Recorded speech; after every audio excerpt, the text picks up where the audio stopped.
of January, and we will be viewing part 2 of Cora Sowa's work on the 2022 NRHS Convention based in Southern California. And this will be a memorable occasion. Now, next month, please be advised, we will continue with the Zoom format, and that will whet our appetite for June on the subject of the Illinois Central, because we're going to have a wonderful program on that Central Illinois hotspot, Rochelle, Illinois. Reference was made to it at a previous show. And we will see the best of rail fan activity in Rochelle, Illinois. Yeah, Rochelle is really something to go to if you've ever been there. Oh, my God, yeah. You're going to see it in all its glory next week, folks. Next month, folks. Is there going to be an open house? No, unfortunately, That's our plans for the May open house has been postponed to the fall. Yeah, sounds good. Yeah, there was just some issues involved, and that we can't get around right now, but sometime in one of the autumn months. But by the way, speaking of Grand Central, there was an article today about the top side of Grand Central. The original Grand Central has all sorts of leaks and the ceiling and all that type of stuff. Really? Yeah, it's already considered. No, this is the original Grand Central, not Grand Central Madison. Terminal. The terminal, right? The MTA figures it's going to be a monumental state of good repair job. You'll keep the iron workers and the tinsmiths and all these other guys very busy for a long time. Amazing. well, the roof was replaced. The roof was done in '89. Yeah, well, I don't know. There was a photo of somebody showing an official work. Something in the roof. You know that? Paper. I don't know. That was a brand new copper roof in Yeah, '89. Wow, I remember that. yeah. Well, I guess maybe it just needs repair Yeah, rather than replacement. everything needs maintenance, you know. Yeah. So next month, as mentioned, will be the back to the Zoom format on Friday night, May 26th, with our visit to Rochelle, Illinois, the Central Illinois hotspot. And then we'll segue to our final program of the membership meeting year, June 23rd, when George Chason, as previously mentioned, will present part 3 of his epic work on the Illinois Central. This will be the classic portion of the Illinois Central, following the route of the city of New Orleans down to the Mississippi Delta. So please be on board for that one. That'd be nice. And speaking of monumental occasions, Monday, coming out posthumously, Al Roberts of blessed memory is going to have, believe it or not, a book coming out after all these years by Morning Sun Press. It's called Erie Lackawanna Trackside. None other than Ron's Books is carrying it. And hopefully we'll all get our own copies, and we'll order an additional copy so it could have its rightful place in the Williamson Library.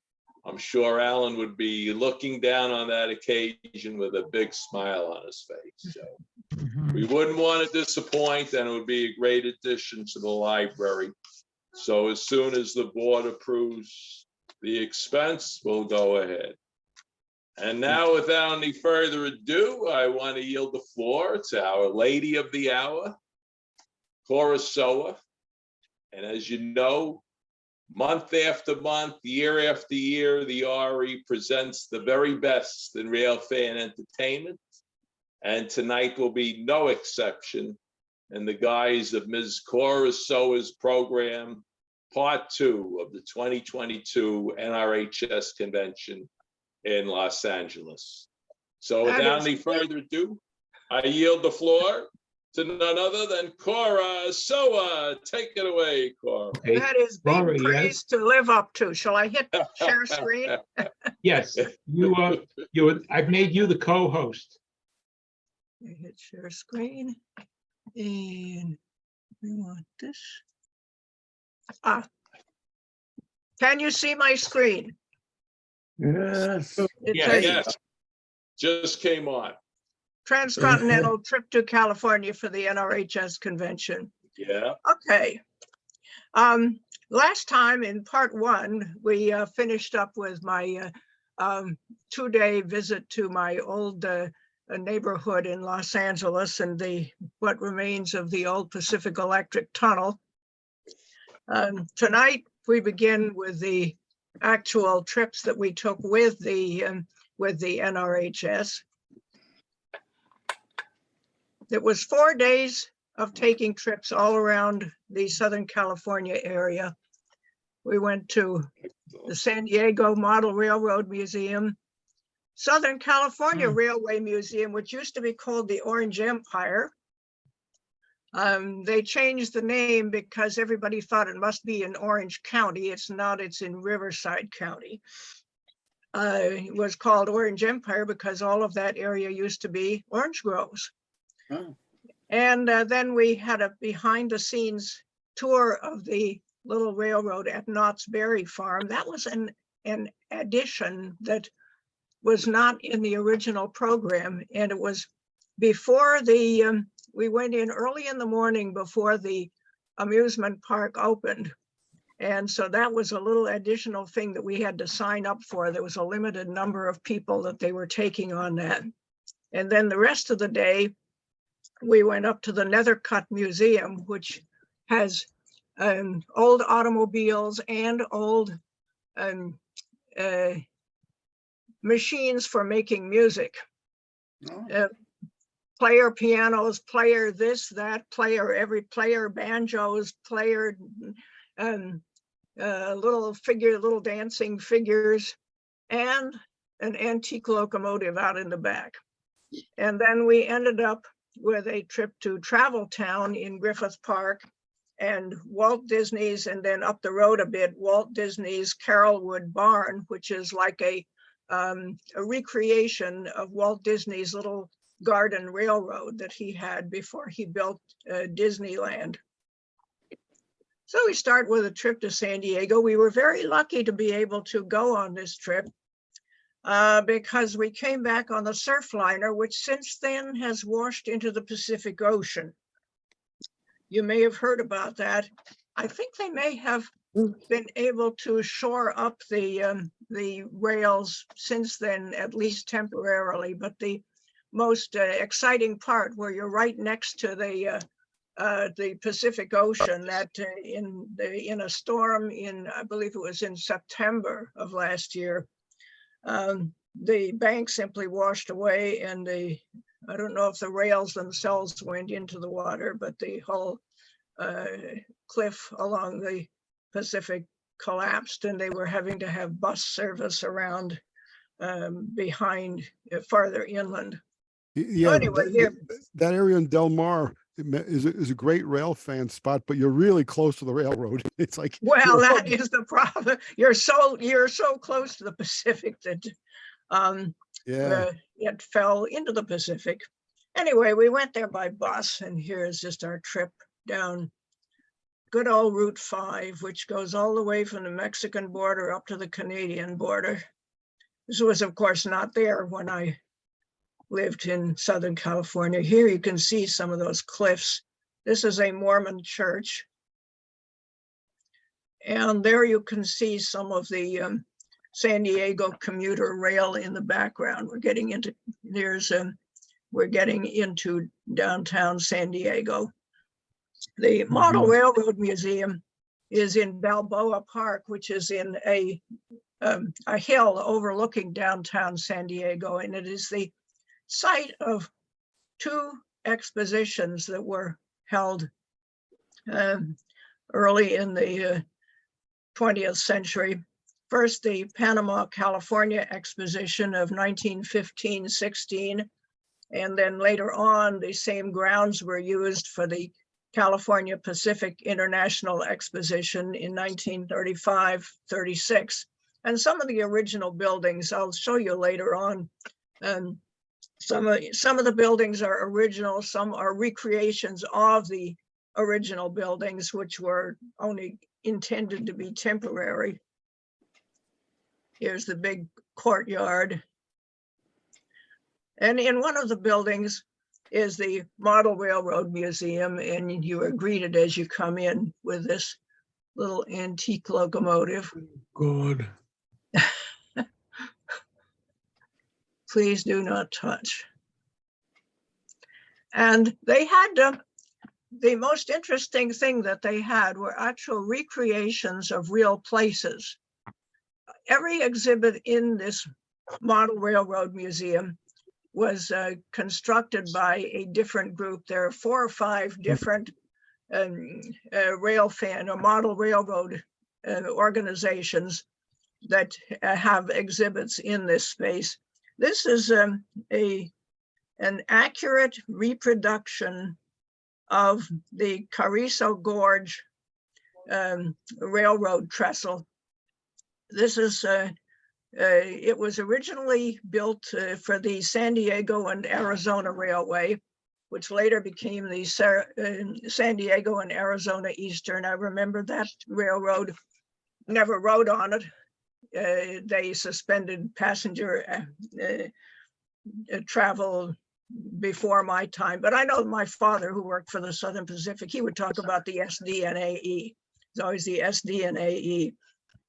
And it was built as a connection between San Diego and El Centro, California. Because San Diego never got any real transcontinental railroad. To get to San Diego, you had to go through Los Angeles, which is what you still have to do today. It didn't have its own route. So the San Diego and Arizona Railway was founded to make a direct connection between San Diego and El Centro, California, which is in the Imperial Valley. San Diego is on the coastal plain, separated from the Imperial Valley by a range of mountains. The Imperial Valley is where Palm Springs, Salton Sea, all the places that you usually hear about in Southern California. And so this dipped down, I'm gonna make this a little bit bigger so you can see better. From San Diego, it dipped down below the Mexican border at Tijuana, and then came back up at Tecate, and then went through the Carrizo Gorge, which goes through that mountain range that separates the coastal plain from. Are we getting funny noises on here? I'm hearing funny noises. Should I mute everyone but you? Yeah, maybe if you mute everybody else, I don't know where it's like feedback. I never got that Oh, before. I'll mute everyone, and then after I am, And then if you want to talk, yeah, if you Yeah, want to please mute comment, me. unmute yourself and. Okay, Cora, try unmuting yourself.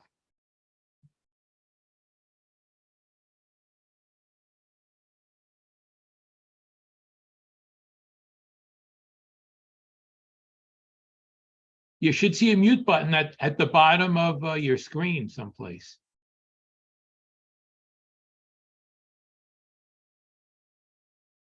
Maybe you can unmute her. I can ask Cora to unmute, but I cannot actually do the unmuting. Okay. Okay. For some she's reason, that line that is usually at the bottom was at the top. Okay, well, Oh, okay. anyway, Yeah, sometimes that does happen. It can move around. it's temperamental. Wait a minute, what's it doing? Why am I doing that? I don't get it. Oh, I don't know why it's now giving me, I don't want that thing that says 200%. It says San Diego and Arizona Railway. Okay, well, And go when I across. try to enlarge it, it made a banner in the middle that said 200%. I don't want to see Oh, that. Well, anyway, I'll just show you here. It goes down, it goes across Carrizo Gorge and then would meet up with El Centro. I think there's part of it is still in use. There are gypsum mines at a place called Plaster City, and I think there's a little piece of it between El Centro and Plaster City that is still in use. And by the way, you know, on the subject of the name of Tijuana, I know when I showed these to the NRHS, we got into a big discussion about whether it's pronounced Tijuana or Tijuana. Trying to get this bigger. Oh, that's funny, it doesn't work anymore. I don't seem to be able to make this larger. Is there a thing that lets me make it larger? Anyway, on one side of the border, on the Mexican, Tijuana is in Mexico. And we got into a discussion about whether you're supposed to say Tijuana or Tijuana. The name, I researched that, and the name of the Indian tribe that used to live there. By the way, can you hear me now? yes. Okay, I just want to make sure I'm not talking to the thin air. There was an Indian tribe called the Tijuan tribe that it means something like people who live near the shore. And so Tijuana is just a Spanish version of Tijuan. However, I found that the first Mexican or Spanish settlers that came there, the family who bought the land around there and established their hacienda called it Rancho Tijuana, which makes it a kind of a pun because Tijuana would mean Aunt Jane. So this legend grew up that there was an actual real person known as Aunt Jane Tijuana, and that she kept a hotel and tavern that welcomed guests. There never was such a person as Tijuana. That was a total legend. But the name has kind of stuck, and people still sometimes call the town Tijuana, but actually Tijuana is the name of the town. Now, why am I not able to advance this? There we go. This is just an exhibit that they had explaining the origins of the Goat Canyon Trestle in Carrizo Gorge. One thing that's interesting about this is that now this is an exact miniature replica of the real bridge, and it has been built out of wood. And that is copied from the original, which was not built out of metal. It was not steel or iron. It was built out of redwood. The whole thing is built out of redwood. They said due to temperature fluctuations, constructed out of redwood rather than metal due to the temperature fluctuations in the Carrizo Gorge. So it was considered better to build it out of wood. And right now it is not in use. I think it would have to be rehabilitated. And so there are people that would like to bring it back again. And for a while, I think there was a tourist railroad that ran across there, which would be very nice if they restored that. Here are pictures of it. You can see how this didn't extend all the way to the ceiling. This is simply a miniature recreation. That's why there's this black at the top, because the this diorama doesn't go all the way to the top of the building. These are just details of it. And there's another group, and another rail fan group built a replica, a miniature replica of the Tehachapi Loop.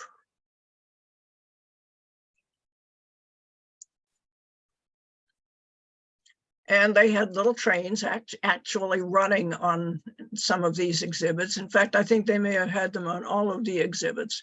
So you see little trains running by.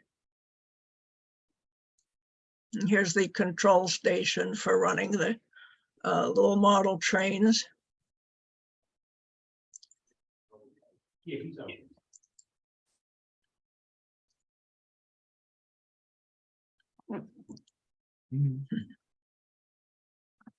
This is Bealville. I don't know exactly where that is.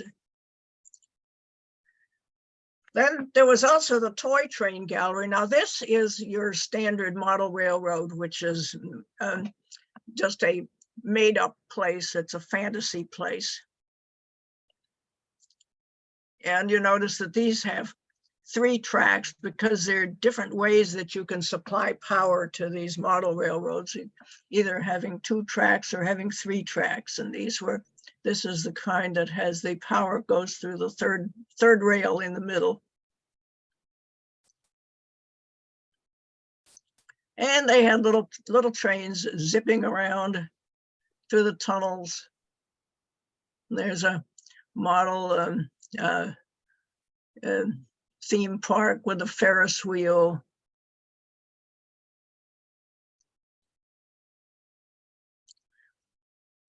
And this is the semaphore, which they have on exhibit outside the model train gallery. Close up of the mechanism for this. And then when you went upstairs, there was a sign that I saw that said to the library. Okay, so I went up there to see what was there. And they have quite a nice little library. I'd say it's maybe somewhat bigger than our Williamson library, but they have crammed a lot of things in there by they have those collapsible bookcases. I don't know what the word for it is. Mike, maybe you know what the word is, that you can push them together or separate the stacks of books so that you can get in 2 or 3 times as many bookcases in one place.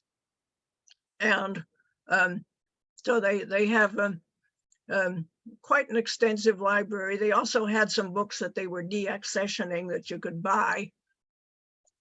And I got into an interesting conversation with one of the people there at the library, telling me how they got a lot of the old papers from the SDNAE after when it was going out of business. I think it was taken over by the Southern Pacific, and however, then it was abandoned. And as I recall the story, one of the rail fans happened to be driving past the corporate headquarters in San Diego, and they were demolishing. I don't know if they were demolishing the building or simply renovating it, and they were going to use it for something else. And there was a dumpster parked outside, and they were dumping all kinds of stuff into these dumpsters. They said, well, what's that you're dumping in there? Oh, that's the old business papers from the SDNAE. Oh, would we be allowed to come with a truck and take them away, because we would really like to have them for our exhibit?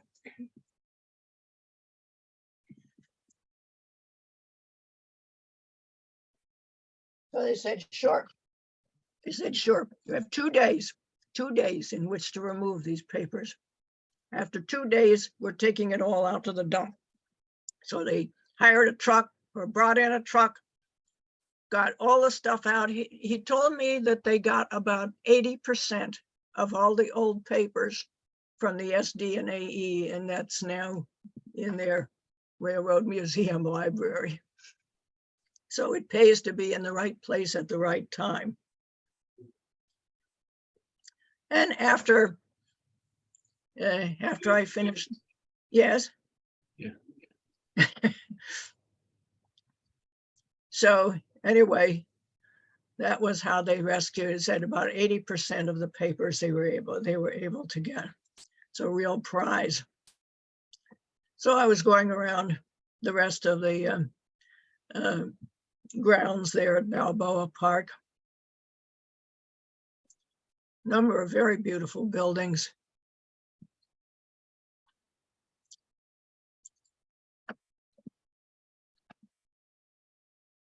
Casa del Prado, the first Balboa Park replacement of a 1915 exposition building. It was built in 1971. The ornamentation decorating the original building was replicated for the new building with the aid of private donations. So some of the buildings, I believe a couple of the buildings may actually be original, but most of it is reconstruction, beautiful reconstruction. There's the fountain again. Across the street, this is all part of Balboa Park. Across the street from the model railroad, or the main part of it where the model railroad museum was a rose garden. So some of our members went across the street, visited the rose garden while we were waiting for the bus to take us back into San Diego. As going back through San Diego, this was just a fun thing to take a picture of. Their building something and lifting that girder high in the air. They were building something in downtown San Diego. Jacaranda tree in full bloom. Now we're back in San Diego in the little train station where we had lunch. We could take lunch outside. Watch the trains go by. Watch their local commuter trains going by. We were only a few blocks from the Maritime Museum. I wish we had had time to go down there. I was tempted to go a few blocks away and visit the old ships, which I've visited before, and they have a very nice collection of old ships there. Sailing ships, early steamships. They have one of the old ferry boats from San Francisco Bay, the Berkeley, that you can visit. That was an old friend of mine, because the first time I ever visited San Francisco, I came in on the Southern Pacific, and I entered San Francisco on the Berkeley. The Berkeley is now in San Diego. Here you can see the trains. Nice gardens all in bloom. Now we've gotten on the Surfliner and we're going up the coast. There you can see the erosion of the banks. I think this is part of where it collapsed. We went through, this is on the side away from the ocean, obviously. There's the Pacific Ocean. There is the Pacific right there, up close and personal. Yeah. A bit too personal, as it turned out.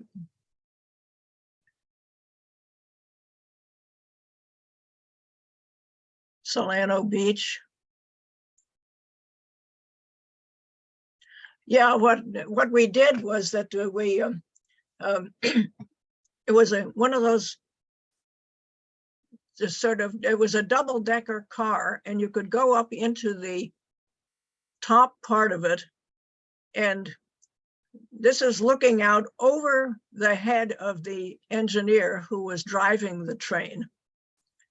And so I'm standing, Gary Kazin and several others of us were crowded into the hallway in the top part with our, with a zoom lens, so that we didn't see that we were actually like 15 feet back from the front windshield, and we're looking over the heads of the people that are actually running the train.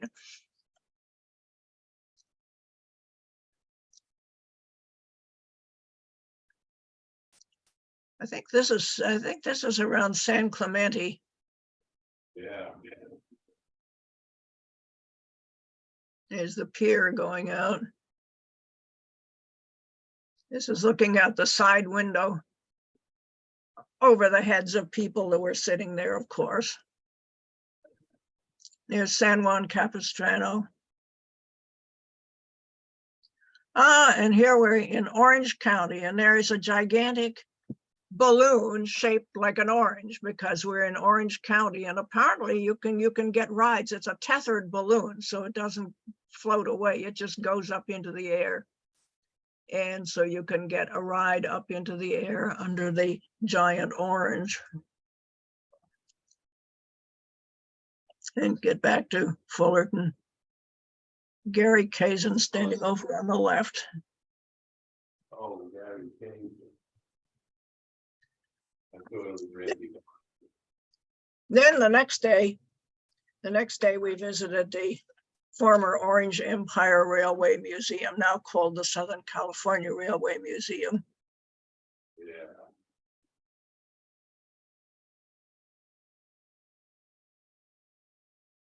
Leaving Los Angeles. And here we're entering sort of by the back door.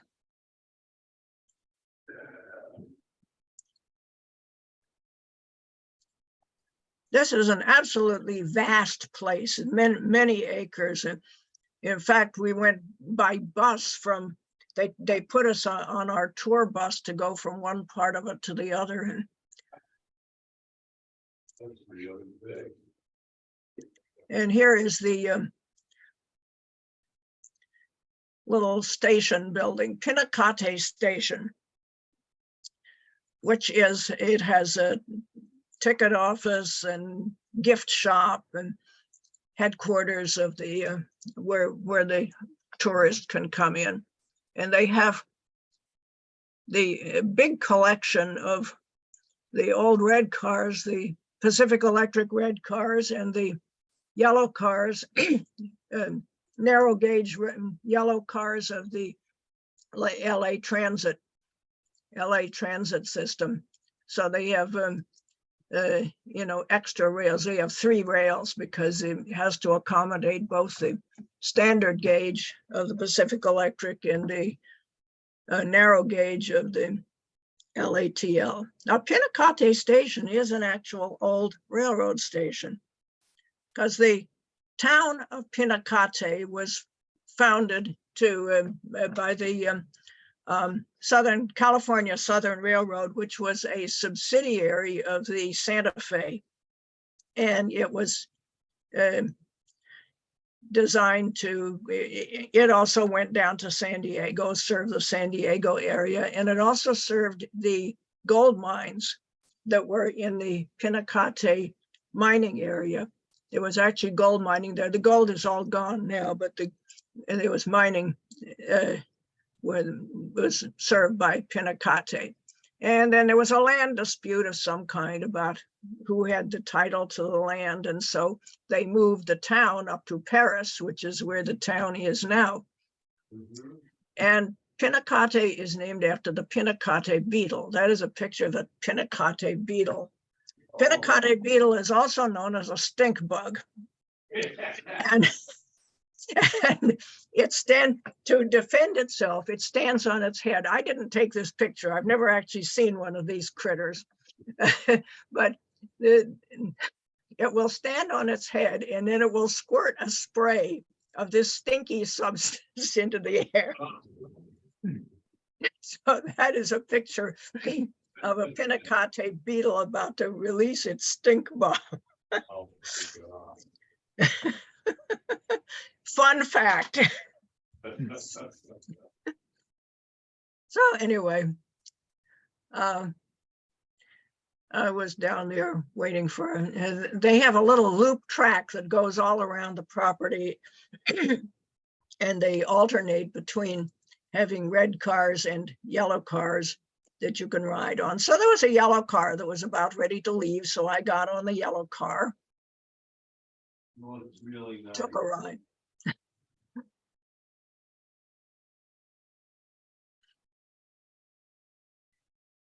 There of the original town of Pinacate, there are only 2 buildings that still survive. One is the old station, which is now used by the museum, and the other is this little rock house built out of rock that was originally built as a store, and this was originally a store building in the original town. And over at the left, you can see that there is a historic marker. I tried to get I sort of lightened up this picture because it was impossible to read. And really, it just says the same thing that I just told you before. But let's see, it says the town of Pentecate, named for the surrounding mining district, began here in 1881 on the new California Southern Railroad. When the land title became clouded, the railroad moved the siding 2 miles north to to a new among new agricultural settlers, starting the town of Paris in 1885.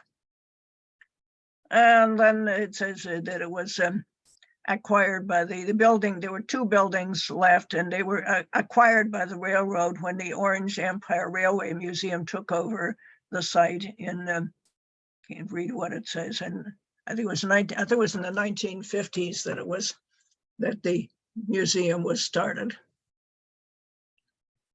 So they have all kinds of rolling stock, and one of the things that they have is that you can sign up for their Run One program, where you can actually drive a locomotive yourself. Wow. And they just, the amount of stuff that they have there is just amazing. And I didn't reproduce the map here. They do give you a map so that you can find your way around. I've been there before. So there were things that I was looking for that I knew were there. And oh yeah, as I said, they took us around by bus, and we visited 2 different car sheds. This was the first one that we visited.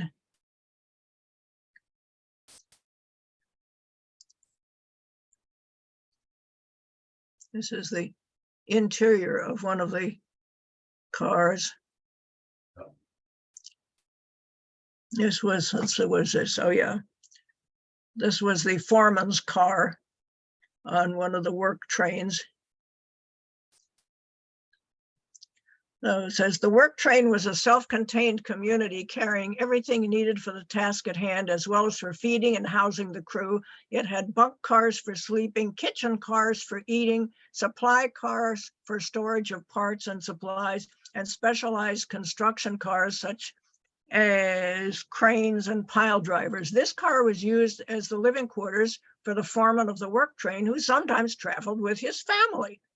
The inside of the car was divided into a bedroom, living room, kitchen, and pantry, and is also equipped with a toilet. And that is the little home away from home for the foreman and his family. This is, it says foreman's something. It's too faded to be able to read. Foreman of the something United, can't read that.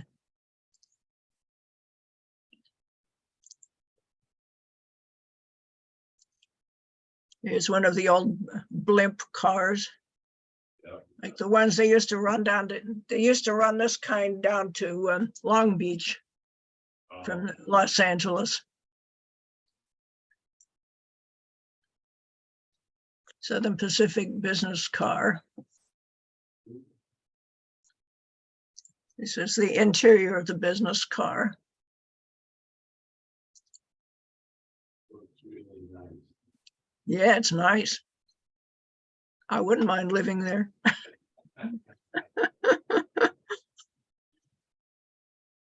This is a doormat with a picture of a $15 $15 stamp.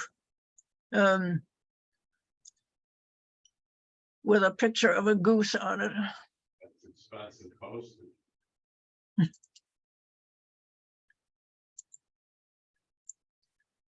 This was a gondola car, a beet gon. Was a gondola car for holding sugar beets, big sugar beet industry in Southern California. This is just the outside of the car shed. And so as soon as I could get away, they were trying to be very, militaristic and say, gotta get away from your group, stay with the group that came on the same bus with you, and don't stray away from it. Well, as soon as I could, I strayed away from it, of course. And here's some little orange trees. And if you can see over on the right-hand side that one of those trees actually has oranges on it. Wow. And this is what I was looking for, because I knew I've been there before, and there were certain exhibits that they don't feature, and I don't know what they're going to do with them. And I wanted to see what happened to them. These are smudge pots. Smudge pots were used in the cold weather to keep the orange growth, keep the oranges from freezing. And these, they were burned on, I guess, kerosene, and would just make a big cloud of smoke over the orange grove. And I know where I lived in downtown Los Angeles, we could look over in that direction, over in the south of the city, and you could see a big black cloud. And now, of course, today with environmental concerns, they wouldn't be allowed to do that, but you could see this big black cloud on a cold day. And here is a picture. It's sort of blurry. I tried to sharpen it up a bit. This is a picture from my collection. It was something that was in my father's collection of pictures. And this shows how they would be arrayed between the lines of orange trees. Now, when you look at standard tourist pictures of the orange groves, the picture postcards, they never show the smudge pots, because that wasn't considered aesthetic enough. But we would go out, if we went out hiking through the orange groves, you would see the smudge pots. They were just left there all year long. They didn't take them away, but they would only fire them up when they needed them. And this is an actual picture of an orange grove. This isn't Orange County. This is in Ventura, which is north of Los Angeles, but it's the same idea. Now, when I visited what was then the Orange Empire Railway Museum a few years ago, before those orange trees grew up, they had the smudge pots actually placed between the lines of the trees, which would be very realistic. Now, I don't know if they took them away because it's not politically correct to have smudge pots anymore, but so I hope that they are eventually going to put them back as part of the exhibit, because that is, it's not really railroad related. However, it's what you saw when you went through the orange groves on the railroad. That was one of the things you saw. So here's more equipment. This is another, there were a couple of big train sheds, and this is the other this is the other train shed. Mail crane. Here's one of the locomotives that they're rebuilding. Ventura County Railway number 2 is being restored. They have it all taken apart. Here's the firebox. Baldwin.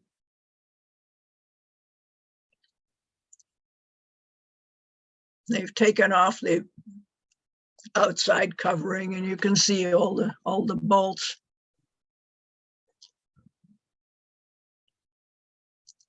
Railway post office.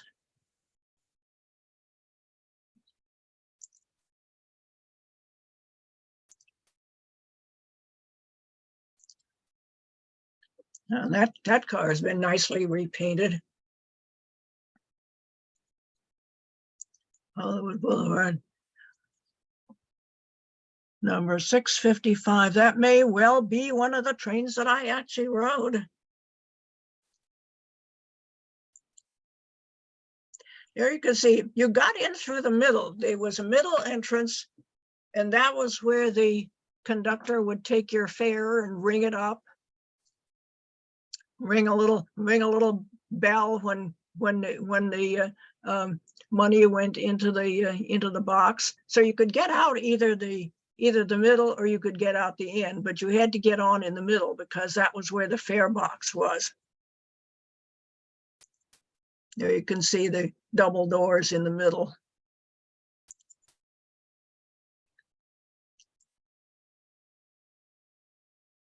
This is one of the other things that I went looking for, and it's in very bad condition now. I'm very sorry to see it falling apart like this. This was a diner, a roadside diner, which was made out of an actual railroad car. It was O'Neill's Streamline Diner. This is a picture that I took when I was here before. And I was hoping that they were going to restore it and maybe use it as a little restaurant. It was built starting out from a Santa Fe coach, which was made into, it was made to look like a streamliner.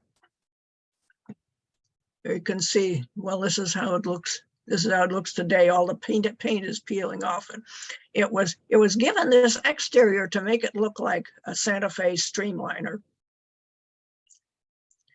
And I know it was controversial when the museum first acquired this vehicle, not a vehicle, this item, because they said, well, it's not really railroad related, but it is railroad related because it was made out of a railroad car and made to look like a train.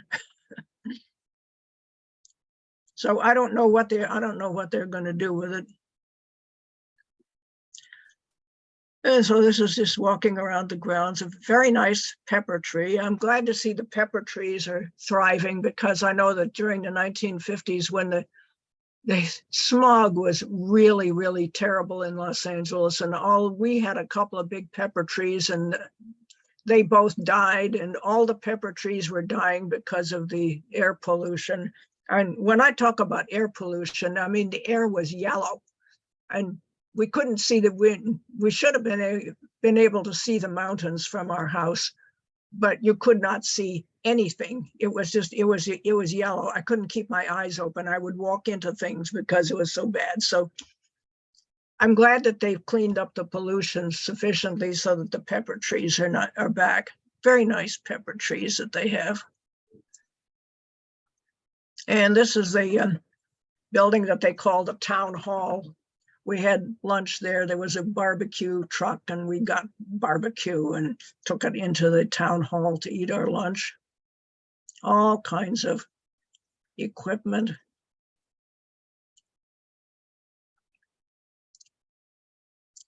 This is the signal garden where they have a whole lot of different kinds of railroad signals. I think at least some of them are actually in working order and that they will sometimes demonstrate them. There was nobody there when I was walking past it. And so another place that I went to visit was on the grounds is the Grizzly Flats Railroad, which was started out as the backyard railroad of Ward Kimball, who was one of Walt Disney's animators. This is a little turntable. This is a picture that I took on an earlier visit because it showed the mechanism of the turntable, which of course was the Armstrong type turntable. In other words, you had to shove it with your own arms.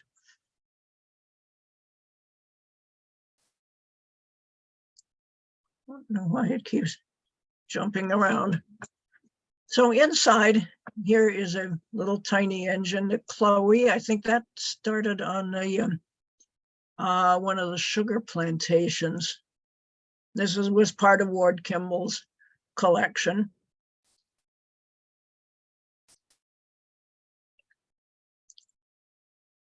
And here's the Emma, Nevada.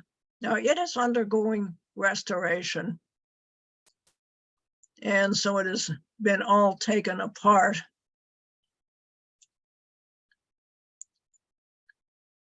They want to, I think they want to restore it to actual operating condition.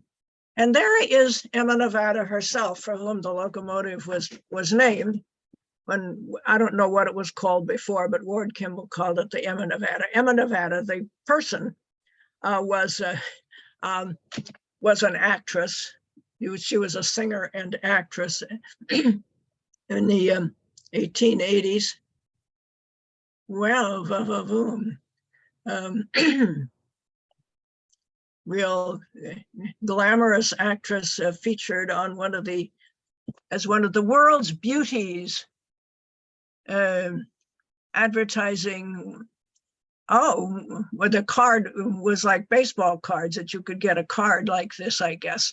That came one packed in each box of 10 cigarettes. And here are all of the people that you can get. Mrs. Langtry, you could get Lily Langtry.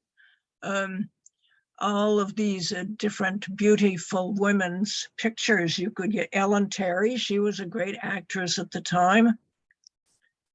The Princess of Wales. Now, who would have been the Princess of Wales? I don't know who the Princess of Wales was at the time. Anyway, their pictures. You could get their pictures in your package of cigarettes. These are pictures that I took on my previous trip. And I'm showing you these because it shows you what Emma, Nevada, the locomotive, looks like when she is fully put together.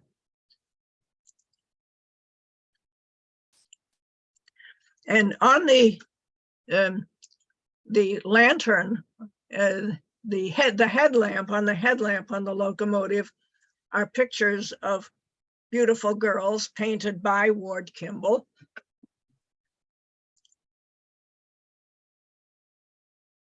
Now, those are in storage, I guess, right now. Those are because these are pictures that I took before, so that they will put those back after they restore the locomotive. And here's coming back outside at Grizzly Flats. Now we're leaving the Railway Museum.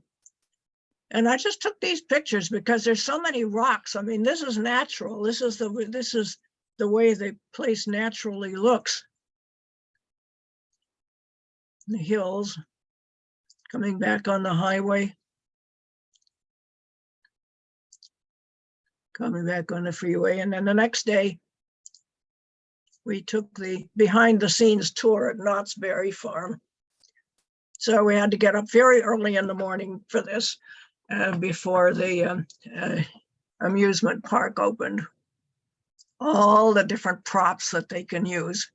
There's all the stuff on their back a lot. It looks like a tombstone.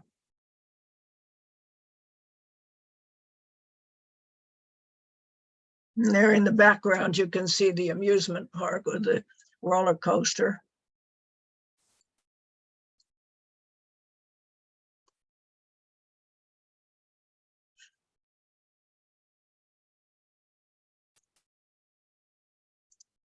In the background, you can see the Mine Hill Railroad, where they have my rides through a movie set mine.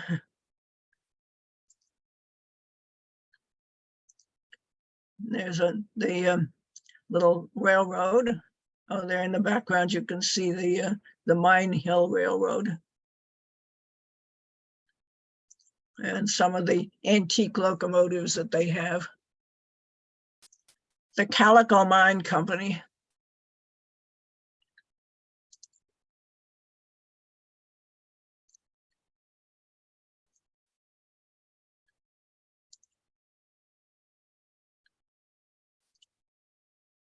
No smoking. We'd like to die of natural causes.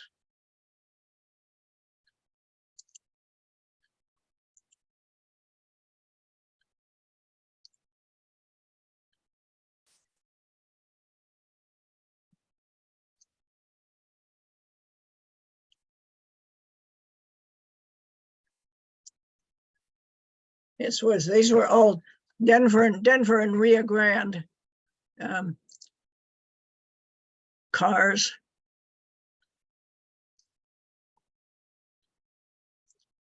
And there's the little train, and we got to take a little ride on the little train.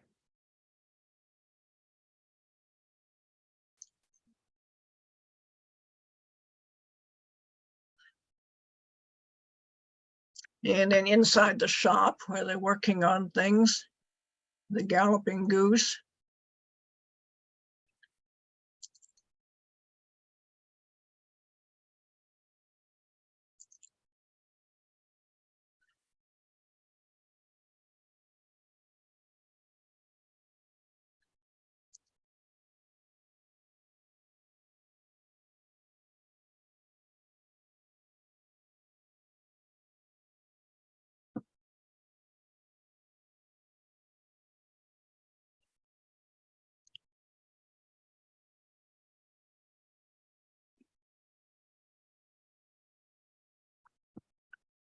Ghost town.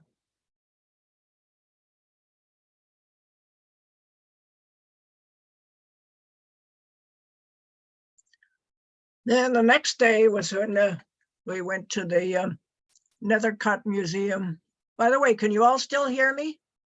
Yes. Oh, okay, because I didn't hear anybody talking, so I was hoping that I wasn't just talking to thin air.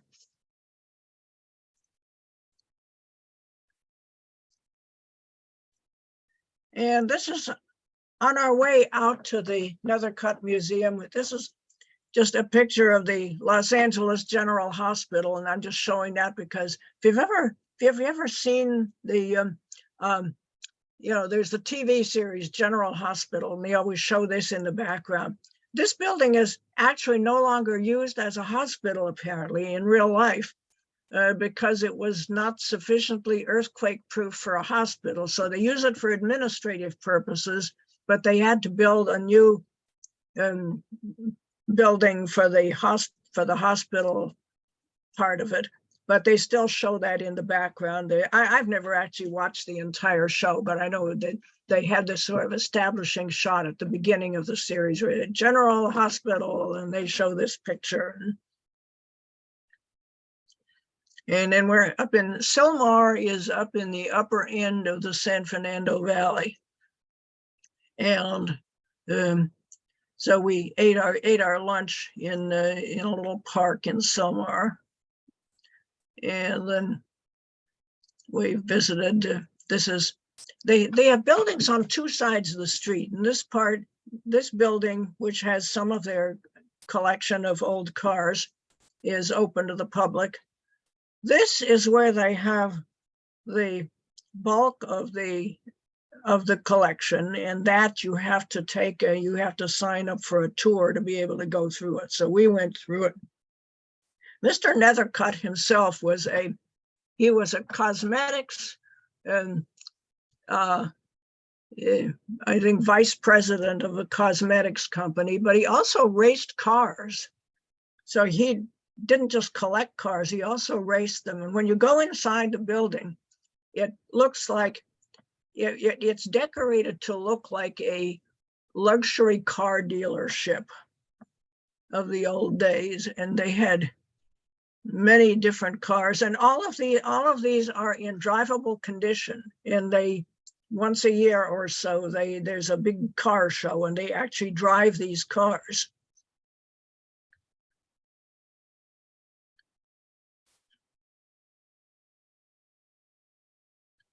Oh, and here's one of his mechanical carousels. Oops. Antique cash register.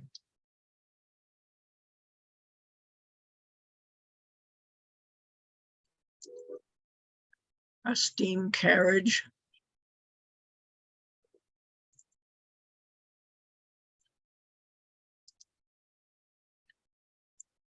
And here's a mechanical organette.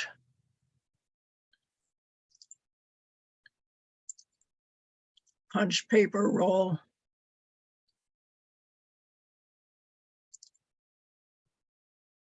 Music boxes.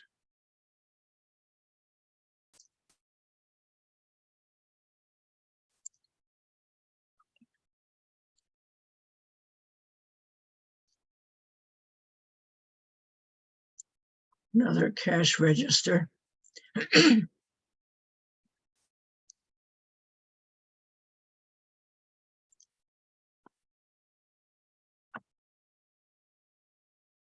And these music boxes are all in playable condition. In fact, they had some of them were playing while we were there.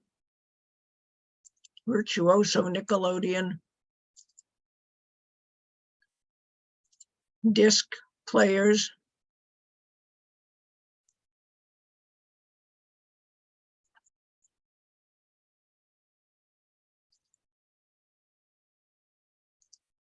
Mechanical piano.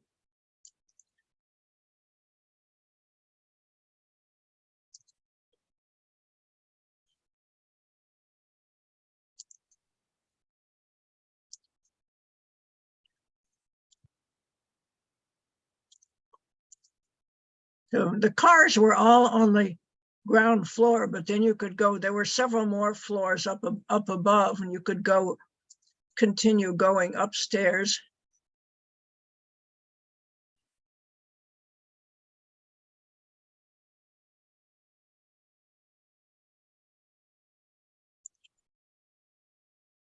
A disc player piano. And here from the upstairs balcony, second floor.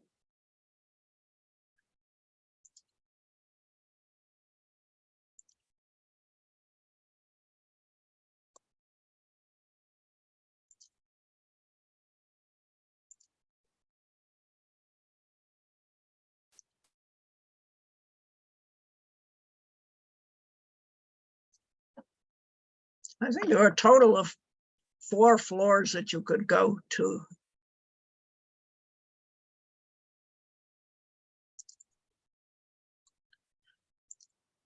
Oh yeah, singing birds, automatic automata singing birds.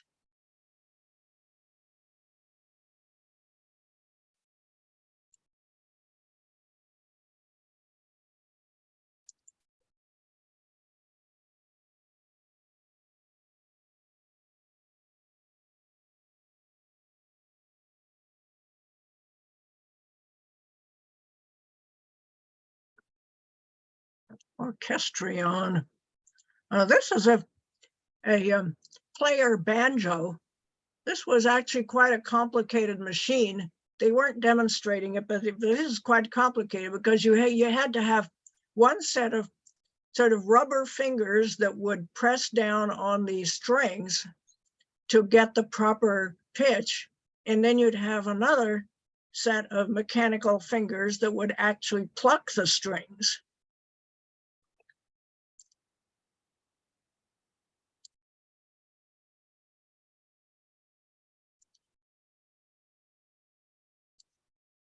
Ah, yes, and then there was the mighty Wurlitzer, that the player organ that they would use in the movie theaters, and they demonstrated that, and the sound was absolutely ear-splitting. And then they had a light show to go with it. It was the light show. And this is a player harp, and this is of particular interest to me because I play the harp. And so, you know, I was so tempted to put a nickel in that thing and see if it worked. It was because you had the front of it actually looks like a harp. What they call it, the Wurlitzer automatic harp Nickelodeon. The Wurlitzer company actually made actual real harps that you could play like a harp. I did not own one. I have a Lyon and Healy harp and a Conn harp. But I knew people who owned Wurlitzer harps. So this is an automatic harp Nickelodeon. And so it would have automatic fingers. You'd put the money in the slot. You can see here's the slot that you would put it in. And then mechanical fingers would play it. And this goes on and on. Okay, so now I'm back outside. And in that building that I first showed you that is open to the public, that has more cars in it. Pierce Arrow touring car. Car horns. And then you go out in the back and there's a Canadian Pacific Royal Hudson 2839 built in 1937. This is just static display. It doesn't go anywhere, but you can go into there's a car which has more musical instruments in it. A typewriter. Please do not touch.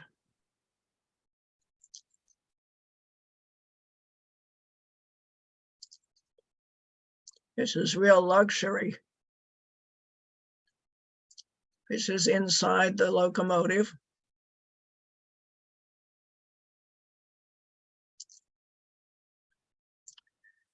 And I'm just showing this. This is an alternative form of transportation. Whenever you mention the name Sylmar, to me, I always think of what I always called the Sylmar Notch.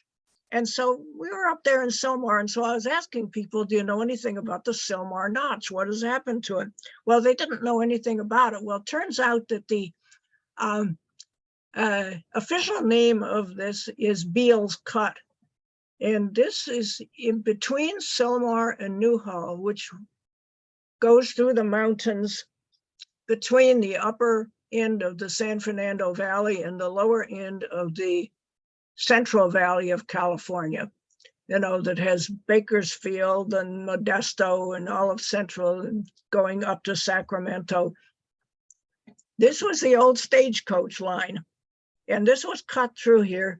Now, I remember that when I was a kid, you could still walk up to this thing. I think this picture was probably taken by my father. It's a picture, it's in my collection. And you could walk up to it, but I understand that now one of the recent earthquakes caused the thing to collapse. And so it's all kind of filled up with rock now. And they also have a big chain link fence around it, so you can't get anywhere close to it. But this was the original form of transportation through here. This was the stagecoach line. And then it became used for automobiles. It was eventually paved and used for automobiles. And now, of course, you take Route 5.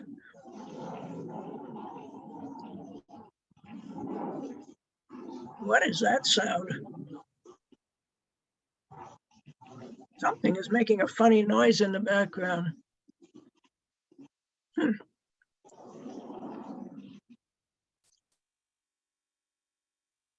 This is a picture from, oh yeah, this just one more thing about this, well, I still call it the Sylmar Notch.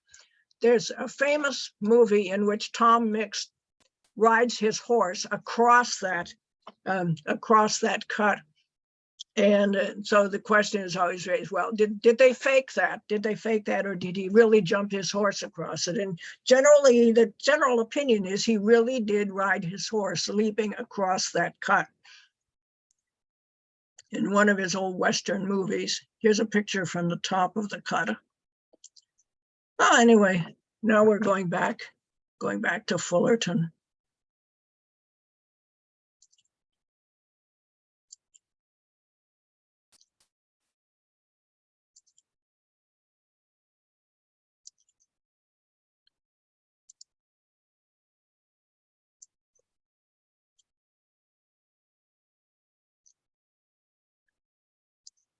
Oh, I like this. Sign says bomb shelters for sale here. It's like a throwback to the 1950s when everybody was building bomb shelters, covered iron doors, bomb shelters. Took this picture out of the bus out of the bus window. I couldn't believe it. They have very nice walls along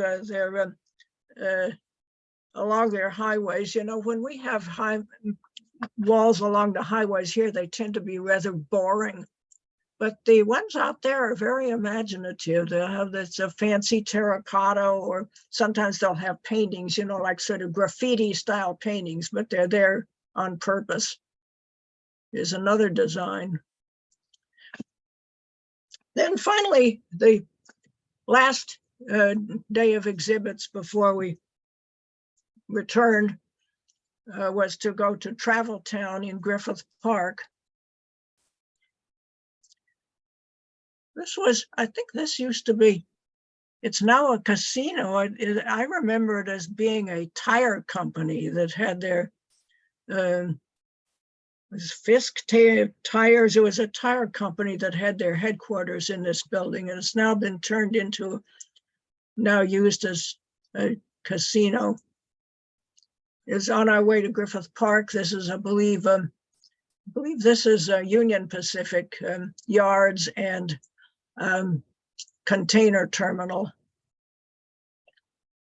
And this is, I forget what street this is. It goes through that double tunnels under this is under Elysian Park.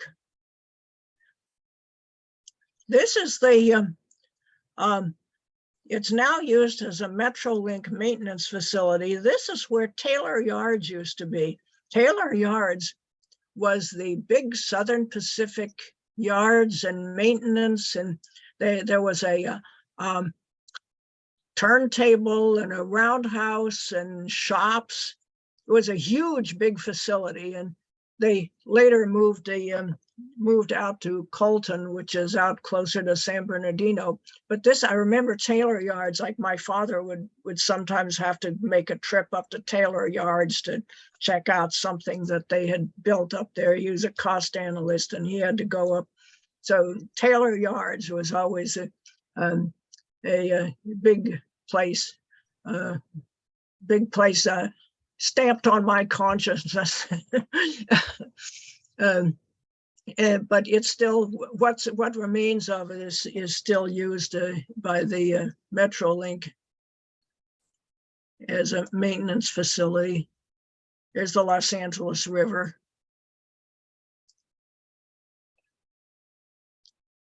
We're entering Travel Town.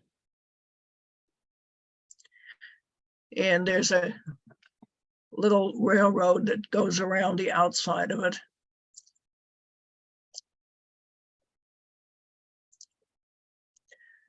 So it's presented to the children of Los Angeles by the Southern Pacific Company. This is the funny thing about it is I remember visiting Travel Town as a child, as a young person, teenager, and they only had a couple, they started with just a couple of old locomotives, and they were there purposely for children to be able to climb on them. And that was the whole reason they were there. And I was one of the kids that climbed all over the locomotives. And I remember going up there and I was like climbing around on it.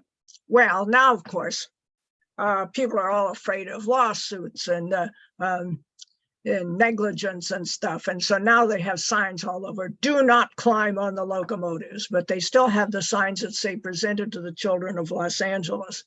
And you were supposed to climb on them. That's what they were there for. But now, okay, you're not allowed to climb on them anymore. So it's sort of ironic that they still have the signs presented to the children of Los Angeles. And it's become a very big collection. As I say, when I can remember when I was a kid, there were just, I remember one, maybe there were two. I think there were originally 2 locomotives and that was it.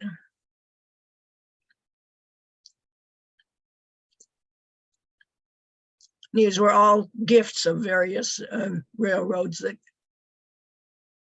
presented these locomotives.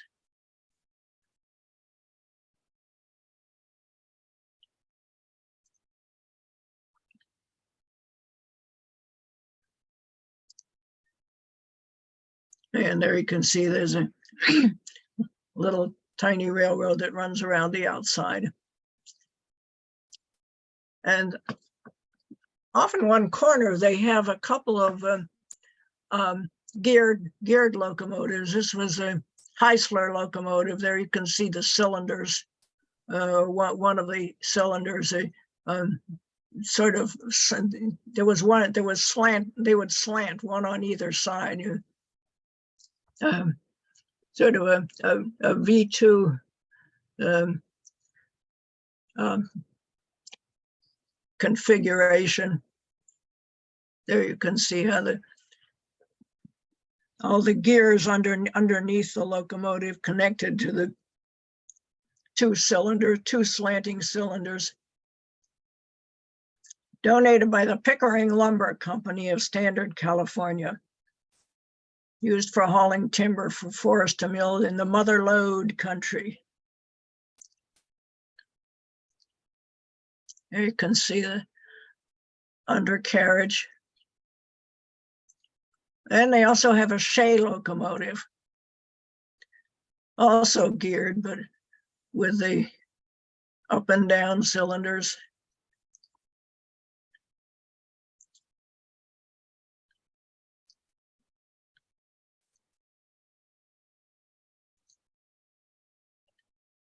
Restoration of 1922 Shea locomotive, pilot beam by Nathan Scott, Troop 25, 2016. You know, they keep on adding stuff to this museum all the time.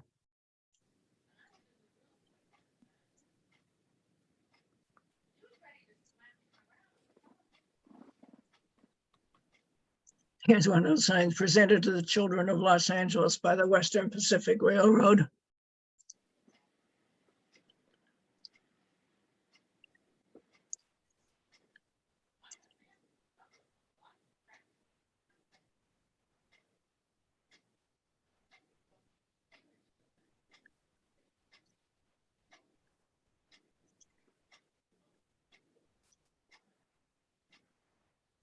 And there's a little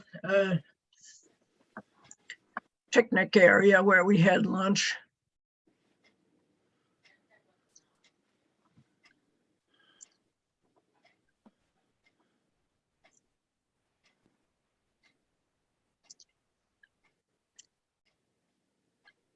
A tank engine. And then later that day, we went to a recreation of Walt Disney's Garden Railroad.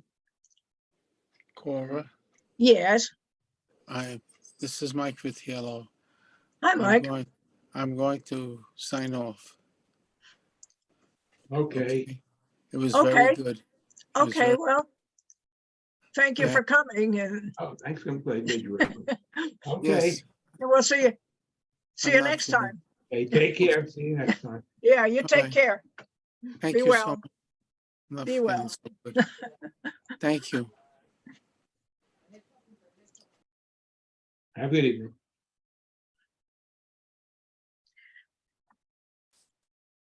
Well, if you ever go visit a little model railroad like the ones that we saw in San Diego, and you wish that you could walk right into that model, that's what this is like. It's a little garden with little trains, little tiny trains, 1/8 size scale. And this is recreates Walt Disney's backyard little railroad that he built. Was his little fantasy before he built Disneyland. And that is that little barn, which now has the gift shop and ticket office and more exhibits in it. That is actually a recreation of the barn that was on Walt Disney's farm that he grew up on in Marceline, Missouri. So he built Where- So then they actually moved this here from his backyard garden, but the one in his backyard Excuse me, garden, Cora, okay, where's this located exactly? this is in Griffith Park. Griffith Park. Yeah, Griffith Park, yeah. Right near the zoo, down the hill from the planetarium. Oh, it's nice that there's some Disney recreation that hasn't changed lately. As we've been hearing. Okay, fine. Thanks.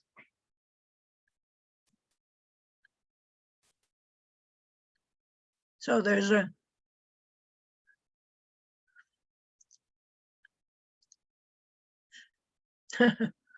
it's funny. It says, unfortunately, this engine never ran on Walt's layout. It was damaged by seawater while crossing the Atlantic Ocean by boat, and Walt was too busy with plans for Disneyland to repair it. So it's now owned by, it's not owned by the Disney company. It's owned by this Carrollwood Foundation. Carrollwood was, I think Carroll was the name of the street that his house was located on. I think that's why he called it the Carrollwood Railway Company, Carrollwood Pacific Railroad. Wow.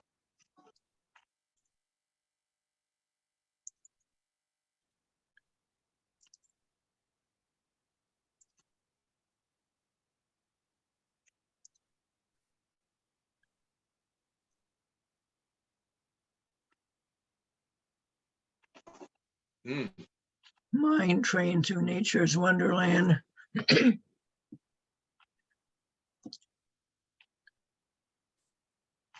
Yeah, well, Walt Disney, when he designed Disneyland, was also, he was inspired by the 1893 Chicago World's Exposition, because Mm. his father was a carpenter who worked on that exposition. Oh, So Walt Disney had very early exposure to these fantasy environments. There's a picture. That's the picture I was looking for. That's a picture of his actual layout in his actual garden, and that is the actual barn. I think the one that is in the Carrollwood Gardens at Griffith Park is, they actually moved this building there.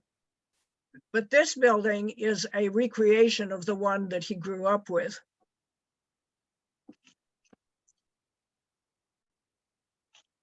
And here's just some of the machinery. mm.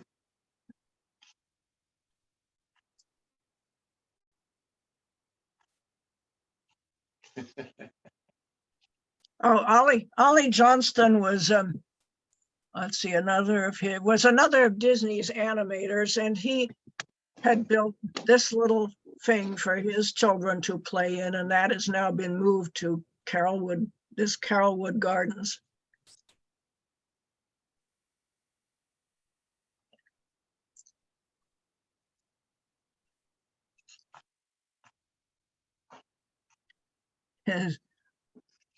His little tiny railroad. Here's more the machinery that actually runs the stuff.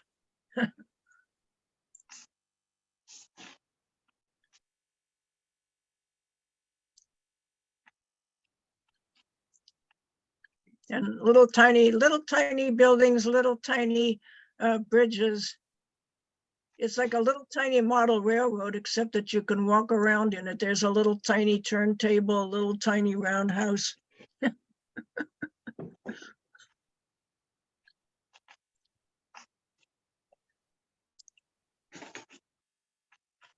You can see the man standing next to it, how tiny that little train is.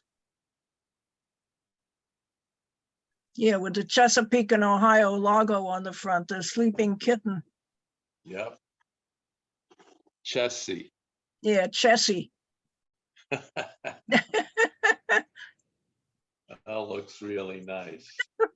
Yeah, I wish they hadn't dropped that. Now, Norfolk Southern has kept the Norfolk and Western prancing stallion I wish that Yeah. CSX had kept the little kitten. That would have been nice. Yeah. Now, this is interesting because then you see where that cement wall is with the graffiti on it. This was where the streetcar came out. I showed you in part one. I showed you where the cars for Glendale used to come out of the tunnel. The cars would go out Glendale Boulevard. The Hollywood cars would split off at Sunset Boulevard and go out to Hollywood. The Glendale and Burbank cars would go off on their own right-of-way around the hills. And Oh, this is where they would come out. They would come out, they would cross over. Route 5 did not exist at that time, but it would cross over Riverside Drive. Los Angeles has a street called Riverside Drive. You cross over Riverside Drive and go out to the valley, go out to Glendale and Burbank. This is where they would come out across, they would come around the hill. They would come around this hill and they would come out at that point. And that was where the bridge was that would go over. That's all that's left of it. It's just some of the cement. oh. They must have bricked it up. Yeah, well, they tore it down, and you can see that that's all been built up. I don't know. See, we were just on a bus whizzing by, so I think that possibly along here where you can see those power lines, that may have been where it originally went. I don't know exactly where the right of way was. I'd have to do some more urban archaeology there to find where it is. Yeah. Well, then we had one more day of business meetings, and then Oh, I chose this picture because it was the way we all felt by that time. Felt like just yeah. leaning back, getting in our private cars, and Yeah. this was an ad for these patented reclining car seats for your Nice. couch. I And here wish we I are would have at been there. Fullerton again. San Bernardino. That's the old. This is where the modern station is at San Bernardino. It's Oh, the old station, the original station, yeah. and then going out to Cajon Canyon. It's getting dark by then. Overnight we were going through. We went through Colorado, and the next morning we come out at Winslow, Arizona, which was, you can see where there were some gardens, which I think they are restoring next to the station. This was where the last of the Harvey houses was built along the Santa Fe. Oh, You can see how twisty and turny yep. the track is. Around the hill. Yeah, and as I mentioned before, I found out that, this is Gallup, New Mexico, Yeah. that the curved parts were actually smoother riding than the straight parts because they've replaced the rail on the curving parts with welded rail, whereas they still have the old jointed rail, old bumpy jointed rail on the straight parts. Albuquerque.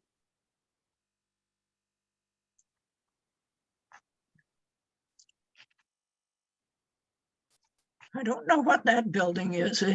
Sort of up on the cliff. I wish I knew what that was.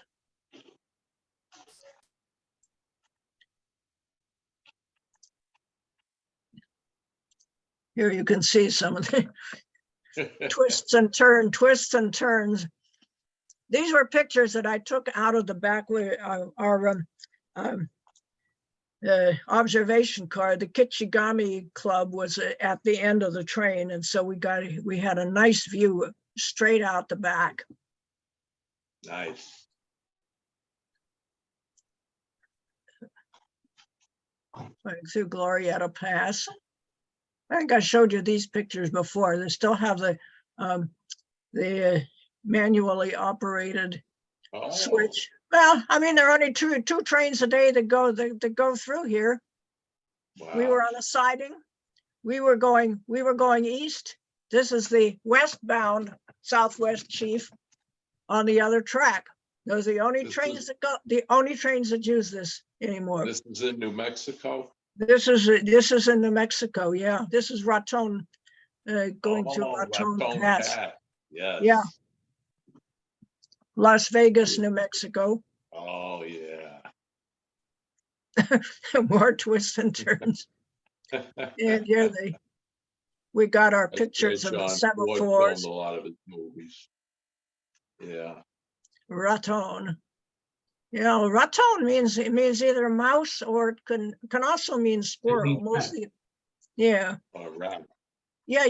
Well, a rat. Yeah, it's funny. You think raton must mean like a big rat, but actually, rata is a rat, and raton Right. is a mouse. Go figure. Oh. Yeah, Road. you expect it to be, like Cajon Pass. Cajon. Right. Caja is a box, and a cajon is a big box. So you think, Wow. oh, rata must be the little one, and raton must be the bigger one. But it's the other way around. I don't know why. That's amazing. Raton is a mouse. It's a little rat. Oh, yeah. There's a sign up on the mountain. More twists and turns. Mm. Of course, now that you can see there's a highway up on the hill. Here we're going Yeah. through Raton Tunnel. And there you can see what I call the ghost of the old tunnel, because the original tunnel has been blocked up, Oh. and they built lower down so that the grade was less sharp. This is where this is the boundary between Colorado and New Mexico.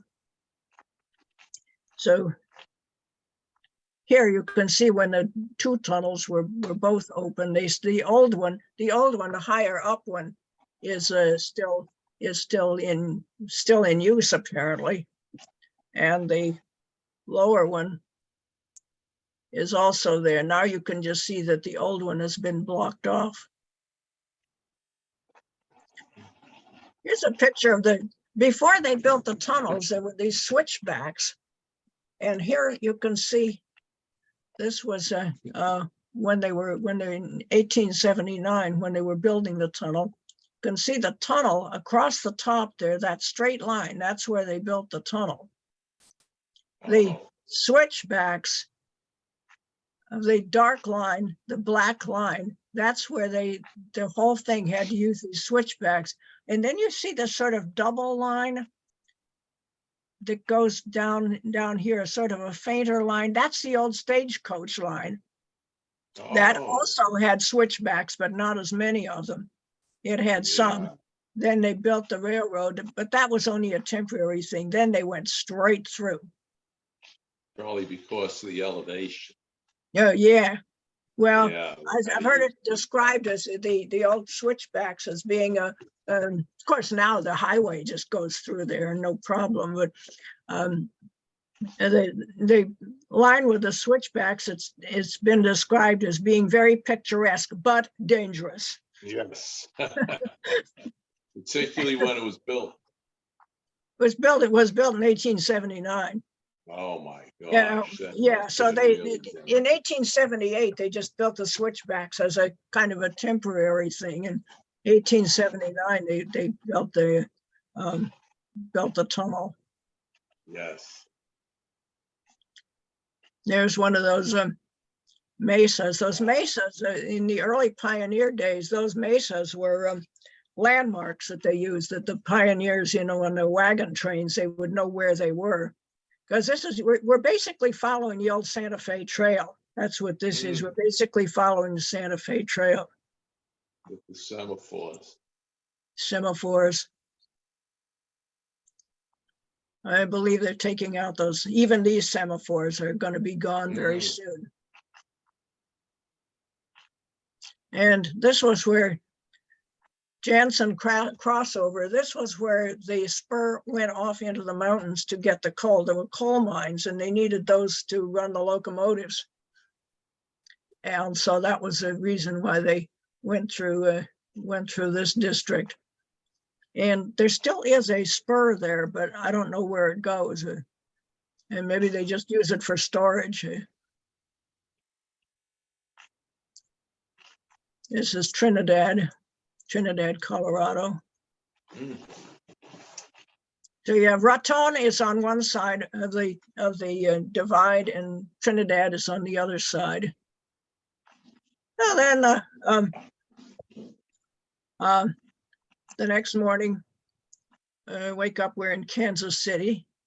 Oh, This is the back end of the terminal, the front end. You can see the big front end of the terminal. You can sort of see that gable roof there is the front of it. And then this is the modern part that they built in the back. You sort of go out the back way. was this Kansas City, Missouri, or Kansas? This was Missouri, Ah, Kansas City, Missouri.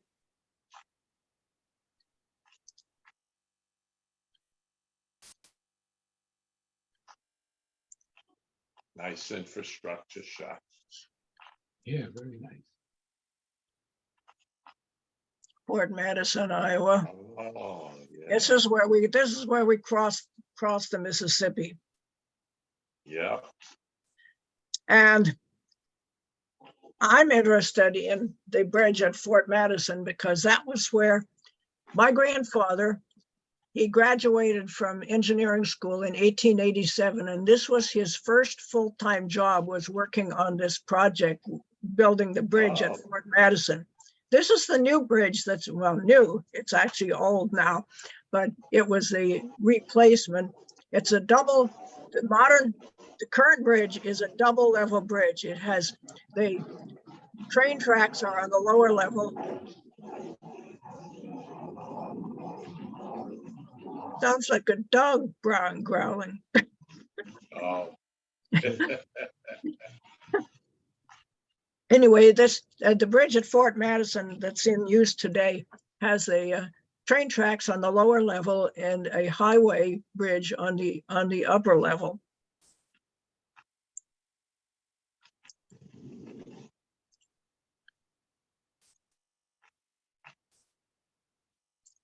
Here's the original bridge. This is the one that my grandpa would have worked on. And his first job, I think, was inspecting the caissons for building the foundations, the piers that the bridge was on. So he was always, his specialty always was the underwater part of it, because you got the piers, the substructure, and then you had the superstructure up above. So he always, he could work on both, but his specialty was the underground part of it. And here you can see that the original bridge, for one thing, it's kind of a skewed, what they call skewed. In other words, it's not in line. It's on a diagonal. The approach is on a diagonal, and then the wagon road was alongside of it. And so they had to put up a kind of a barricade along the railroad part of it to keep the horses from getting spooked by having the trains going by. Now today, of course, it's automobiles, and the automobiles are on an upper level. On the original bridge, they were right beside the train tracks. Oh. It would get the horses upset. Mhm. It was wagons, and they didn't have automobiles. Yeah.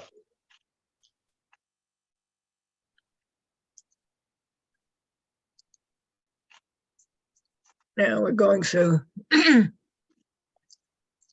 Illinois. Yeah. Oh, Mendota, Illinois. You can see it. They have a nice little station, but it's rather small. That is just one end of, this keeps jumping ahead. This is one end of the original station. This is the original station. It was built in 1898. You see that at the right-hand side, there's a sort of a little part of it here. That's the only Yeah. part that survives. That's it. Oh, That's what's left downside. of the, that's what's left. A remnant.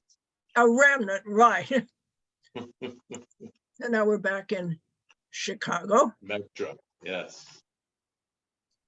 And once again, I stayed at the Reliance building, which is the building that I stayed at on the day. We had an extra day because, as I said before, because of the Amtrak schedules that we had an extra day in Chicago, both going out and on another extra day in Chicago coming. So I had a nice room with a view out over State Street and looking at the, well, it's now a Macy's department store. It was originally Marshall Field's big department store on the other side of the Yeah, street. that was the big store. And so on my extra day, I again went in search of lost Illinois Central, more urban archaeology. Great. Oh, here I'm looking up Wabash Avenue. You know what that is up at the other end of the street? That is Trump Tower. Oh. Trump Tower in Chicago. It's Wow, actually quite nice looking. Now, it looks pretty nice. Yeah, it's nice. Yeah, it's nice looking. I like it better than Trump Tower in New York. It's sort of boring. I like the one in Chicago. And you can see Classic the elevated tracks going up Wabash. Oh, yes.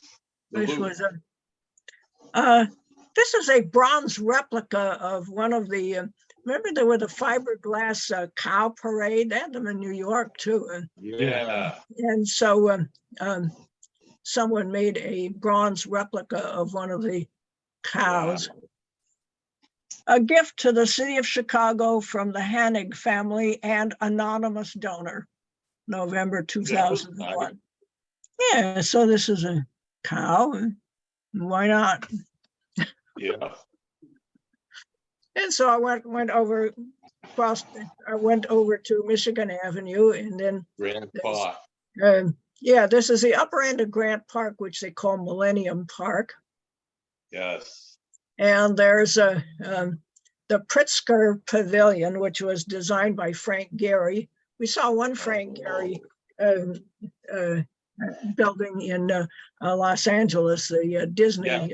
Yeah, so he also, there's Symphony.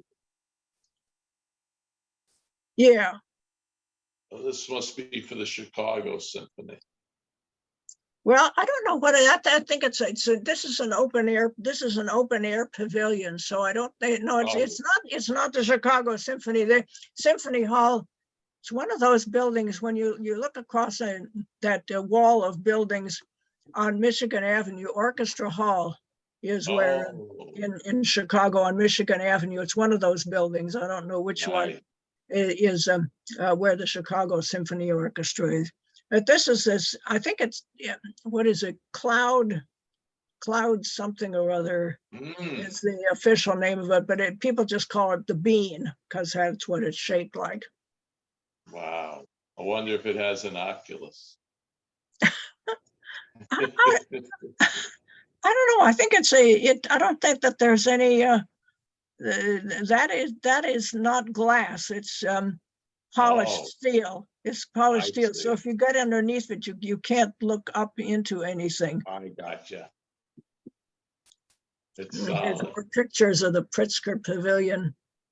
I don't know. They have outdoor concerts or whatever they have there.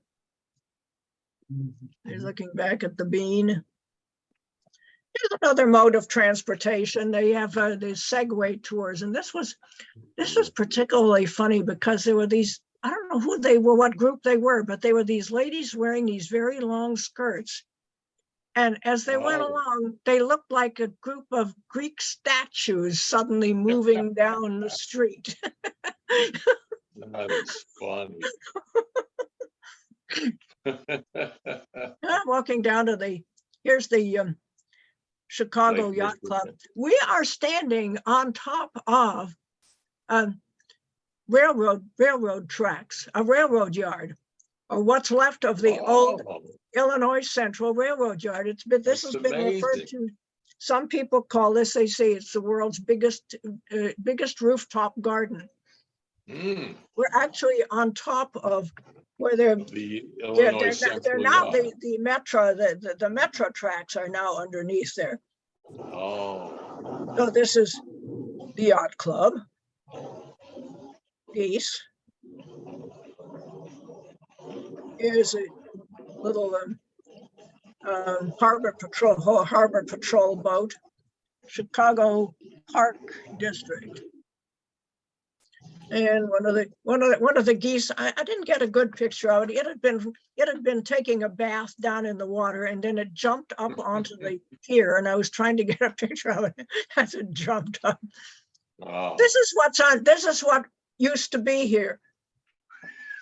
This is Nice. a postcard from 1906.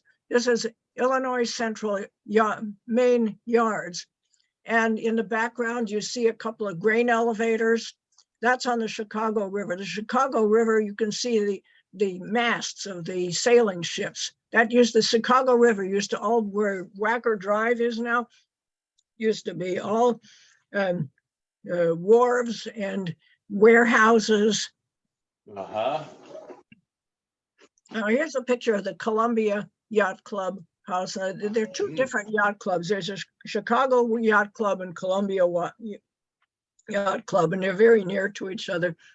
This is the way this looked in. I don't have a date on this post. This is an old postcard, and the yacht clubs. What they did was that they rented space on Illinois Central wharves. Now, here's what it looked like even before that. This is 1871.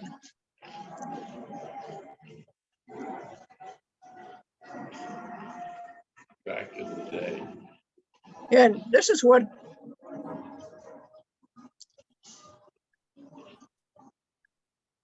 this is what it looked like. Now, this is 1871, but interesting, this was August 1871, so this is before the Chicago fire. Chicago fire was in was it September or October? Yes. The Chicago fire. It was 1871. I think it was September. It was September This is O'Leary's cow. So this is just before that. This is the original Great Central Depot that was built by the Illinois Central. Here's an even older picture. You can see how they built the railroad line on a trestle across a sort of an arm of Lake Michigan, because Michigan Avenue used to be right on Lake Michigan. And this was sort of a park, and it was very controversial when the Illinois Central built this. They built their line and built the trestle across there because they were supposed to be prohibited from building anything on parkland. And this was, in fact, a park. So having a park there today is like Back to the Future. As you can see that it was a park. And it was a park then, and it's now a park again. That's good. And here was the, by the way, anybody who's interested in history of any building in Chicago, this Chicagology.com is a great place to look for history of any structures in. This was what the, what is that sound? Are other people hearing that also?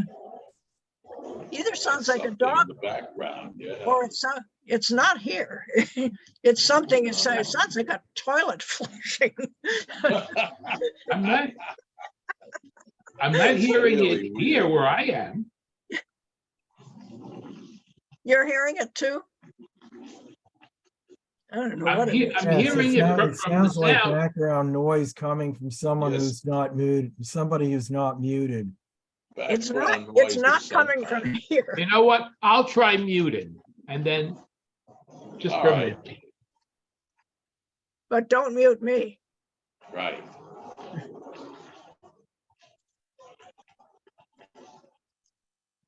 Anyway, one interesting thing about this would be the, the street entrance of Water Street. Water Street still exists. There's only 2 blocks of it still exists, and most of it has been replaced with Wacker Drive. But interesting thing about this, it's very difficult to read on here, but if you look over this entrance doorway, it says Land Office. Illinois Central was the first of the land grant railroads that the federal government gave them land, in alternate sections along the right of way, and they could sell that land, and that would cover the construction costs. And the aim was twofold. One was to pay for the construction of the railroad, and the other was to develop the land in the very fertile land in central and southern Illinois. And so they did, as the saying goes, they did a land office business. They sold off the land, it paid for the construction, they got a lot of immigration, both from other parts of the US and also from overseas. A lot of Swedish and German immigrants came and started farms and all along the right of way. And when the Illinois Central was built, the line from Cairo, Illinois to Chicago was the line to Chicago was only a branch line. That the main line, when the idea was that it went up to Galena, Illinois, which is closer to for one thing, it's close to the Mississippi River. Everything was all rivers and canals in those days, and so they wanted to have access to the river and also to the lead mines in Galena. Galena, the word Galena, actually, it's the name of a lead ore, and so that was the main line. It stayed close to the Mississippi River, and then they had a branch line going to Chicago, and of course that became the main thing. But it's interesting that they featured the land office, because that was how they made their money. They hadn't built the railroad yet, and so they weren't making any money off of the railroad itself. They were making money off of selling the land that they'd gotten from the government. So anyway, here's where the tracks today reemerge behind the Art Institute.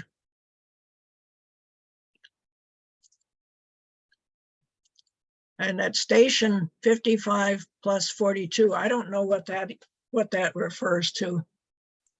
And there on the other side of the tracks, you can see the addition to the Art Institute. And then you can see there's a bridge connecting the old building of the Art Institute with the new building. When you're inside that, what looks like a bridge, it just looks like a normal gallery. When you're inside it, you're not even aware that there are railroad tracks underneath you. You're looking at, ancient statues and stuff, and you're walking through this gallery from one part of the building to the other. And you're actually, what that is a bridge across the tracks. And there's the main building, which was originally built as part of the 1893 Centennial Exposition. Most of the buildings were built in Jackson Park, which is in South Chicago. But this was one building that was built for the exposition, and then it became the Art Institute. And in 1893, they built a new station down at 12th Street, otherwise known as Roosevelt Road. And when my grandfather worked for the Illinois Central, he had an office up in the tower in this building. There you can see the old station. I understand that there's now a big condo building that's been built on that site. And he commuted from South Chicago from, they lived on 78th Street, or 72nd Street. It was on the south side of Chicago, which today is not a very good neighborhood. But that was, at that time, that was a new middle class housing area, and they built a home there. And this was where he would have gotten on the train to go up into Chicago. There still is, this is the Cheltenham station. There still is a station at that point, but all it is just a shed, you know. It's just a little, you know, on a raised platform, there's a little roof that you can get under. But they had on the south side of Chicago, they had, the Illinois Central had beautiful little stations, and they were all different from each other. And this one looked sort of like a little Swiss chalet, and the station master and his family lived there. And this picture comes out of a scrapbook of pictures that my aunt donated to the Chicago Historical Museum. That's my aunt's writing underneath, says, Cheltenham Depot of the South Chicago branch of the Illinois Central Railroad, 1890s. Grant Castle lived upstairs, his brother at Windsor Park Depot. That was the next one up. Of course, Windsor Park Depot doesn't exist anymore either. It was also a very pretty little building, sort of a French style building. They were all different from each other. So anyway, then I walked back. I didn't go all the way down to 12th Street or Roosevelt Road. I had to go back to the Union Depot. May 24th, we left with our 3 cars, once again attached to the Lakeshore Limited. And of course, they had to put the dome car on the back again, so that they could take it off at Albany, because it doesn't fit into the tunnel at Penn Station. So these are just pictures that I took of the very beautiful Union Station in Chicago. Next morning, we wake up and there's the old Buffalo Station. And people started getting off one by one. We were losing people, all the people that had gotten on at different stations, Syracuse, Utica. Here we are in Utica. Mohawk River, dams and locks along the Mohawk River. Schenectady, Albany. They take off the dome car. There's me standing beside the dome car. And then I didn't go all the way into Penn Station. I got off at Croton Harmon, and that was, my husband picked me up at the station, and that was where it ended. That's the end. Okay, wonderful show. Yes, Oh, yeah. It was worth waiting for. it certainly was. Yes. Thank you very much. I Yeah, enjoyed it. Excellent. I particularly like the portions of the program at the Orange Empire Trolley Museum. Oh yeah, I could do an entire show just on that. Oh, yeah. That was great. And the model layouts. Yeah, I like that engine, Emma Nevada. I hope that she's rebuilt by the next time I get back there. You know, I keep starting to call it Emma Virginia, because that was my grandmother's name. My mother's mother was Emma Virginia. So Emma Virginia, Emma Nevada. Yeah. Brings back good memories. Great program, Cora. Oh, yeah, Really a great A program. good one. Thank you. Mm. comprehensive. Well, in less than a month, I'm going to be going out to Reno, Nevada. Oh, Oh, yes, you had yeah. mentioned that. Visiting rest the of old the gold mountain. rush country. Yeah. Well, maybe That'll next be year you'll have wonderful. another program on that. Yeah, Yes. I'll Well, take lots We of will. pictures. Good one. How The are you Virginia- getting there? Are you taking the train or you? I'm taking the train, yeah. Oh, you're gonna have a great Wow. time. The Virginia Truckee, the Northern Nevada, Carson City, which used to have a And the minister. Western Pacific, the Feather River, Oh, yeah. Feather River route. That's hard to say, Feather River route. You know, if you're gonna get over to Lake Tahoe. I don't know. I don't expect to get up there. Oh, okay. Well, it'll be nice out there. Yeah, I'll be seeing some friends that I made when I went to Alaska a few years ago. Oh, They great. have now retired. And Dan Osborne and his wife Rita retired, and so now they have they're now living in a little town. It's somewhere near that Reno area. Mm. Well, it'll be interesting to see how Reno has grown since I know they filmed on location, the John Huston movie, The Misfits, was filmed there. Oh, uh-huh. Yeah, well, Reno used to be the big deal in Nevada when I was growing up. Now Las Vegas is sort of grown bigger. But Reno Reno has was- the natural advantages. Yeah, Reno was the one that people always used to go to. Sure. People would go there to get divorced. They had Yes. easier divorces. Now they go to Las Vegas to get married by Elvis Presley. Yeah. An Elvis impersonator. In the chapels. Well, that was a great program. I'm glad everyone enjoyed it. That it was. And we'll be back to an Illinois Central theme next month. Yep. Well, have a good weekend, everyone. Yeah, have a good Okay. weekend. Try to stay dry. Paul, I'll see you and Steve at Mineola Sunday afternoon. Sounds like a Right. plan. Yep. See you then, Okay. General Paz. Good night, everybody. Good night, Have everybody. a good time. Yep. Okay. So long, everyone. I am going to leave. Okay. So long.